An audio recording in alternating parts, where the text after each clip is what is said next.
akala nyo, may binabayad ako sa mga to sa Beetle Pack sa pagsusuot nila. Wala akong binabayad sa mga yan. Alam kayo, isa salamat pa. Katapos pa yung t-shirt mo.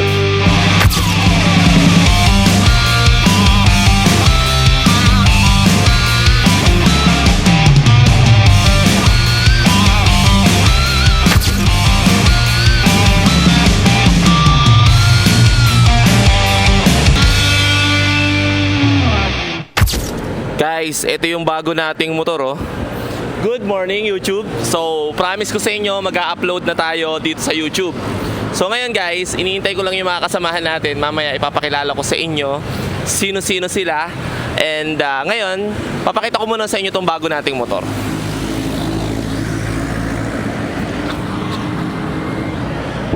So guys, ito yung bago nating motor, ang FKM 180cc.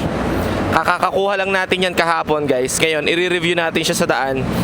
Pero grabe guys, nagulat ako kasi merong mga pyesa ang Yamaha na pwede rito. Kaya hindi tayo mahihirapang i-upgrade yan. Mamaya bibigyan ko kayo ng isang magandang review.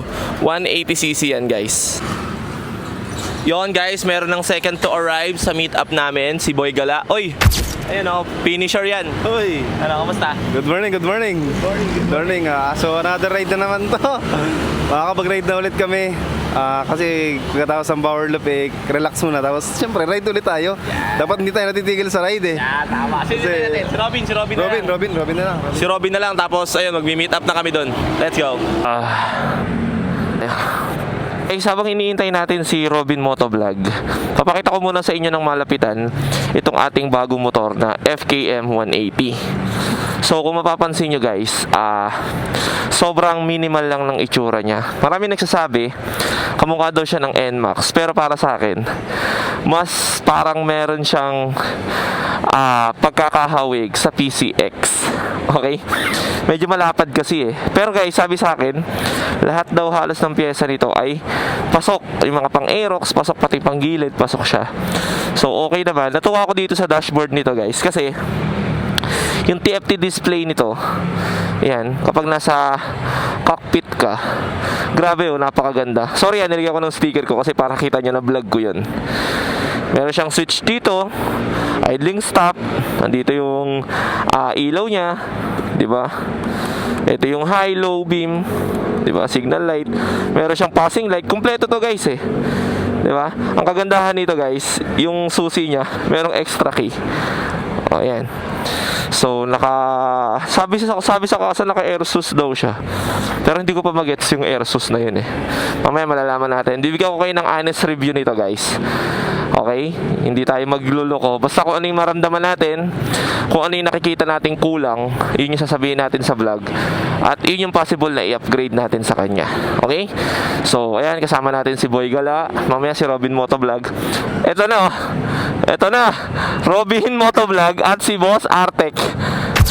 Good morning, good morning. Good morning, Rider 2, Rider 3. At saka si Rider 4. Guys, kumpleto pala yung Magic 12. So, si Boss Artek, si Robin, kumpleto kami. Oh, lahat ng south papunta doon, imi-meet up. Yan, kumpleto kami. Kumpleto pala Magic 12, kumpleto. Yan, sila yung mga power loop 8 finisher. Let's go. So, ito yung gamit ni Boss Artek, yung kanyang baby, ang kanyang Aerox B3. Boss Artek, wala ba itong pangalan? Walang pangalan yan? Alex, okay. Alex pangalan niya. Ito si Project Biyaya. Ay, ikaw, may pangalan ba to? Si Beast. Ito si Beast. Oh, yan. Okay, so kompleto na guys. Yan. Tara, ride out na. Magsa-7 na. So magagamit na natin to guys. Buksan na rin natin tong ating DJI Camera 360 Pang.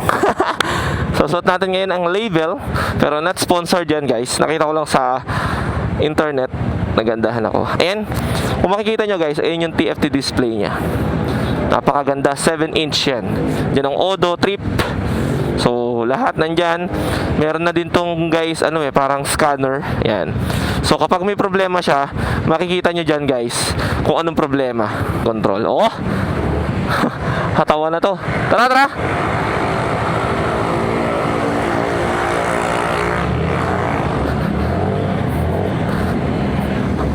malakas na motor to ha. So marami magtatanong dyan, Jay, bakit hindi mo pa kahapon ni-review? Eh kinuha nyo na. Guys, kasi kahapon si Robin Motovlog ang nagdala nito dahil may mga dinaanan pa tayong errands. So ngayon pala ako makakapagbigay ng review sa kanya. Kahapon ko lang sila tinanong. Sabi ko mag-celebrate naman tayo ng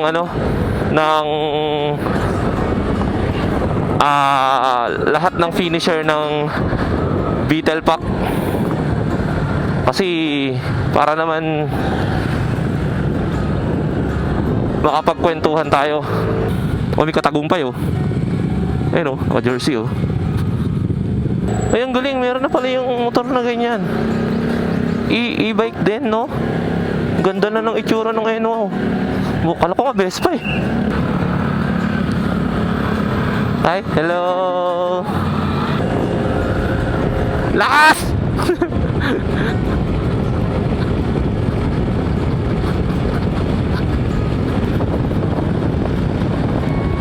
Malakas na motor to. Okay naman. Good naman yung performance niya. Ang manubela hindi mapalag. 'Di ba? Suspension goods naman.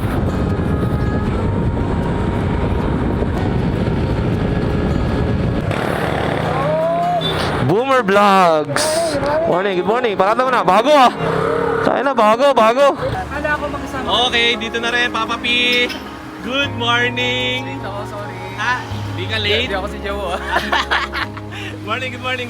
O, dala niya yung kanyang sniper. Okay, sasama dyan. Okay guys, so rekta na kami. Diretso na kami ng kain. Diretso na kami ng ride. And kasama na namin si Papa P, si Boomer, si Boss Artek, si Robin, tsaka si Boy Gala. Si Cheng baka sumunod na lang doon guys. Okay, let's go. Gamit natin ang ating FKM. Yan, syempre. Uy. And kita nyo naman, naka-Evo helmets tayo. Tara. Alam nyo na yan. Let's go, sa go! Ikaw na!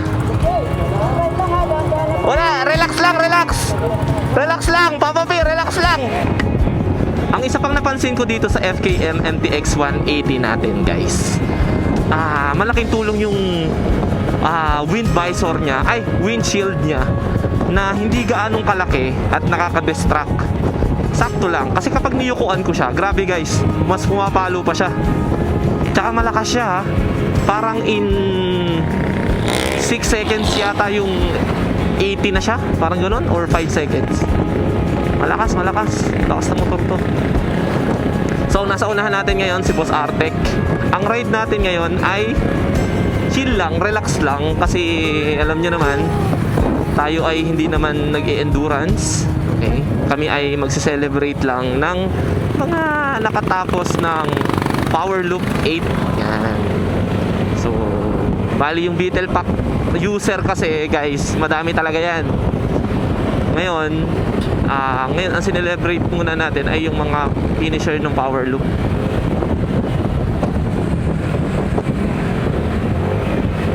Itong FKM, hindi kayo bibitinin nito guys, lalong-lalo na sa mga arangkada, sa pag mag-overtake kayo, 'di ba? Kasi malakas na motor nga eh. 'Di ba? Yung torque wala akong masabi, maayos.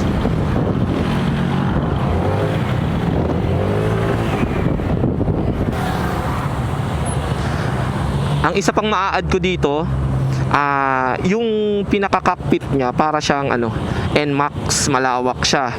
'Di ba? Ako ang height ko ay 6 footer. Okay, 6 flat ako tingnan nyo. Na-extend ko yung paa ko. Tsaka yung comfort niya ng seat niya maganda. Tapos malaking tulong din tong compartment na dalawa, pang phone, pang card, pang cash. Dalawa. Usually kasi isa lang eh. Pero ito dalawa, 'di ba?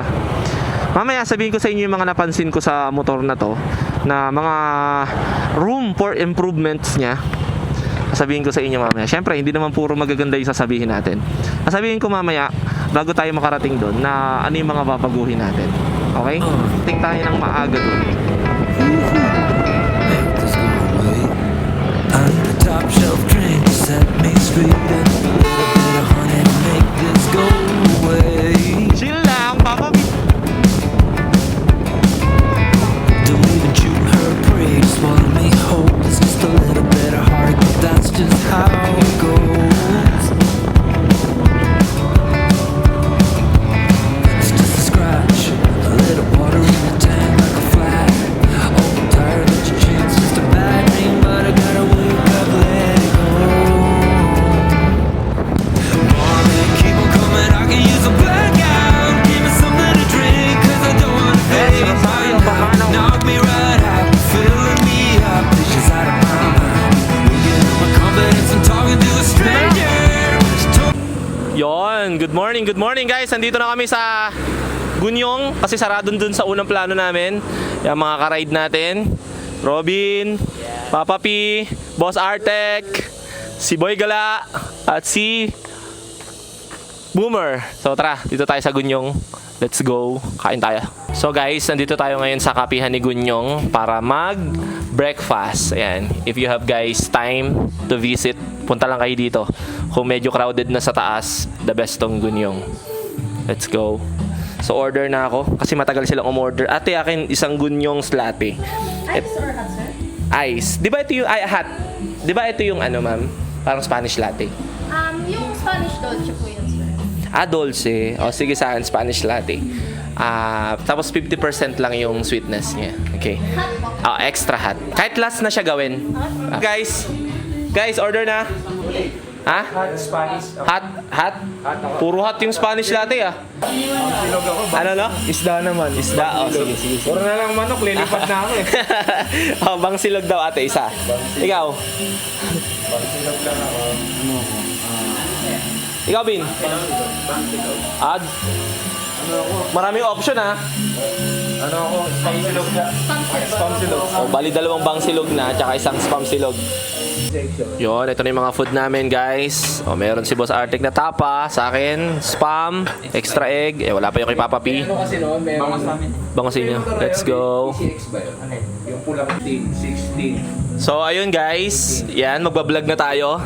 Sa mga finisher natin, ayan, mga finisher ng Power Loop, Beetle Pack user. So, mga bossing, meron lang akong konting, konting pasasalamat sa inyo. Yan. So, magagamit nyo to.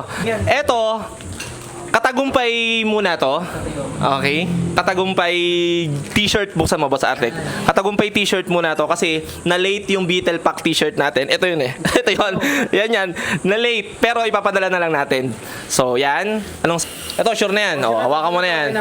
Yan kay Boss Artec. Yan. At syempre, meron pa tayong alam ko kailangan nyo. Prism Auxiliary Right. Yan.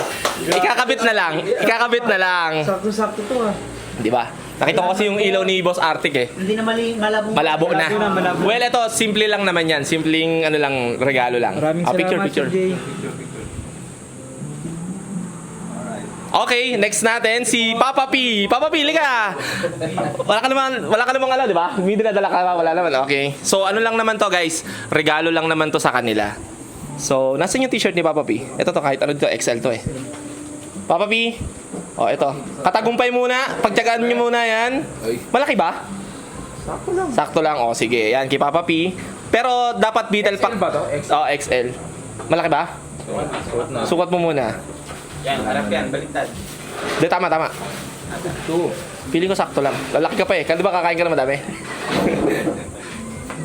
Ay, sakto lang. Ace! Okay. Tapos, bigyan natin siya ng Ila Prism. Ayan. Papa P, salamat ha. Thank you, tol. Picture dito. Okay, ang next natin ay si Boomer Vlogs. Boomer, lika rito. Halika. Wala na bang t-shirt? Ito na lang. Ito na lang yung t-shirt. Ito na, kaya kay Boomer. Boomer, ito ang t-shirt mo. Sakto to, small. Small, sakto lang yan kay Boomer. Maliit ka naman mag-t-shirt eh. No? Oh, medyo sakto lang. Oh. Yan. Okay. O, yan, t-shirt. At syempre, nakita ko meron kang bagong Aerox. Wala pang ilaw. O, yan. Nakaburaot na naman si Boomer. O, yan. Baka naman. Okay. Yan. So, yun sana, ay thank you. Yun sana kay Cheng, kasi itong dalawa, ano naman to eh, malapit naman sa akin eh, goods na sila eh. Cheng. Okay, kay Papa, kasya pa ba sa motor mo, Papa P? Oo, sige. Hindi, ano na lang, isipa. Yan. So, ito guys yung dalawa ha. Yan, hindi ko na dinala yung kanila kasi alam ko na malapit yan sa akin eh, problema pa nila eh. Okay, thank you. So, baka akala nyo, may binabayad ako sa mga to sa Beetle Pack sa pagsusuot nila. Wala akong binabayad sa mga yan. Okay. So, ayan. Shout out. Salamat sa suporta. Malalim and gala ulit. Hello guys. So, pauwi na kami. So, ayan. Magagas na lang muna kami. Maraming salamat sa Gunyong. Siyempre sa mga nakasama ko today. Yan. Tara na. Let's go. And so guys, syempre ang pinakahihintay nyong lahat, hindi naman puro magaganda yung sasabihin natin dito kay FKM. Syempre alam nyo mo guys, lahat ng motor, kahit top brands pa yan, meron niyang kakulangan. Okay? So palaging merong room for improvement ang isang motor. So eto, sasabihin ko, marami na ako nasabing magaganda. And itong sasabihin ko sa inyo, ito yung mga slightly, baka mga minimal ko lang na napansin sa kanya na expect nyo na kapag binili nyo. So itong motor na to, isang hindi ko na medyo na napansin ko sa kanya, yung vibration. Well, meron din namang vibration yung mga top brands tulad ng mga Yamaha, Honda. Imposibleng wala. Siguro 1 to 10 meron silang 2, 3. So ito mga 4, 5. So slight lang naman. Hindi siya sobrang hindi siya sobrang lakas na nakakainis. Okay? So ano pa ba? Mostly minimal palagi itong side mirror. Medyo mahaba. O, 'di ba? So napapalitan naman 'yan, pero ayan yung isang medyo sa lahat ng stock. Ayan talaga yung standard mahaba. So pwede nyo rin naman palitan ng maiksi yan. Okay? So ano pa ba? Eto, hindi ko alam kasi nakita ko sa kanila, may mga takip yung ditong yung lagayan nila ng nakalimutan, compartment ba to? Sa unahan. Yan yung gusto ko may takip man lang sana. Okay? Tapos ano pa ba? Siguro yung gulong. Okay? Sa gulong naman guys, masasabi ko na okay naman yung gulong niya. Kung bago kang rider, I think good na siya. Tinry ko rin naman siya sa bangkingan kanina. Hindi naman siya dumudulas or anything. Siguro nasanay lang ako sa preference ko pagdating sa gulong. So isa yun sa gusto kong palitan kasi parang napansin ko parehas naman silang 14, kaya lang 100 lang yata yung size nung nasa unahan. And sa likod di ko alam kung 110 or 120. So siguro magpapalit tayo ng gulong para dito. So yun lang overall ang napansin ko. Wala naman akong ibang nakita dito kasi yun lang talaga. Kung naghahanap ka guys ng motor na kung gusto mo pang daily at pang endurance na rin, kasi dual purpose, malakas, 180, eto na yon. Sinabi na rin naman ng mga kasama ko kanina na grabe yung lakas ng motor na to. Baka hindi na natin, kung nabibitin ka pa sa 150, eto na yung bilhin mo 180 para hindi ka na magkakarga. So ayun guys, ang running namin bill ngayon ay 1.7. Ang last na lang natin ay si Boomer Vlogs. Maliit lang naman tangke ito. Ano? Maliit lang yung tangke dyan. Maliit tangke mo. Hindi ka na nga sinali. Kasing liit ko kasi. Ayun guys. So ipang babayad natin dito ay Uni Oil. Ha? Ano guys? Ayos ba? Okay. Ayos? Kailan ang next na ride? Hindi ka nakasama. Papi. Okay. Ano? Ayos ba? Ayun. Tara na. Uwi na tayo. Ate, thank you. Salamat. Nakapag-gas na kami. Full tank. Let's go.